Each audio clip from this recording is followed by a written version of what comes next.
We've been developing the MX52 and MX32 lines since the 2012 racing season.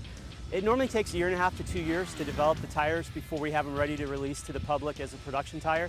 2012 we did a little bit of racing on them, but we were still working on them, working with our test group in Huntsville, Alabama, and with our people in Japan to bring the product along and get it to where it needed to be performance-wise. And then this year in 2013, with the majority of our racers were using MX52s and MX32s at the pro level. So we were really happy with the results this year. A lot of wins and a lot of hole shots with those tires. So I've won a lot of races on the MX32 front and rear.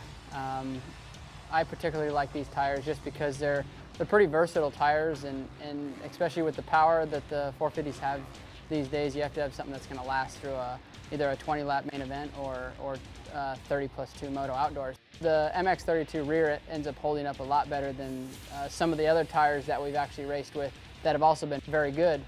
But now you have the longevity with also a lot of the great features that Dunlop's put into the 32. A lot of the feedback we get from riders is actually how the tire damps, how plush it is, how it responds to bumps, the handling of the tire. Traction's important, but a lot of it's feel and predictability with the riders. They want a tire that when it does slide a little bit, it's predictable and consistent, and it's easy for them to control and keep it together.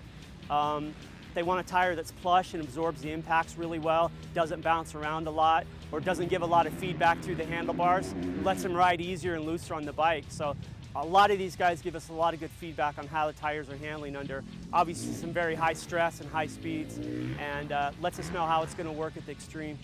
I rode on the new Geomax tires all last year, and for the most part, the front grip, getting that good plush traction, and as well as the rear, always consistently getting good drive, good traction, and a comfortable ride. Not harsh in your hands or in the rear or anything like that, and just premium optimal traction, and then nothing but the best. Yeah, the MX32, does perform well, and in all conditions, I would say. That's why it's the tire I choose most, because it's something I'm comfortable on, and it's nice to stay on something most of the time. So whether it's hard packed, a little bit sticky, or even a little bit sandy, you know it's going to be working. Our first win on the new tires was the Phoenix Supercross. Justin Barsha ripped the whole shot and went to his first 450 Supercross win on the new MX52s. He used that rear tire several times in Supercross. Ryan Villapoto got his first win, I want to say Daytona, with the MX32 front. And then outdoors, his last 4 wins were all on MX32 front and rear. Eli Tomac, for his outdoor championship, used MX32 rear all but 2 races. So we had a lot of success with those tires in 2013 racing.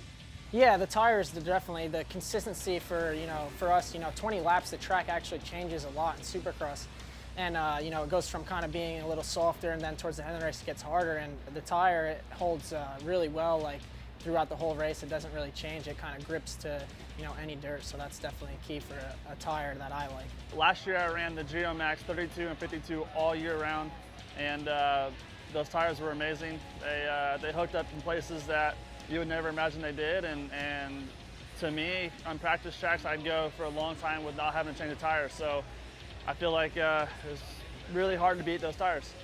With our new tires, we're going with basically a 2-tire lineup: MX52 for intermediate to hard, MX32 for intermediate to soft.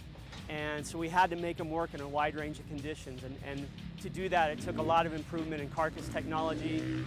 There's different tensions on the cords, and we changed the pitch of the cords a little bit to improve the performance and broaden the window where those tires work. So I think people are going to be really happy that between these 2 tires, they're going to be able to cover pretty much every terrain that they would encounter.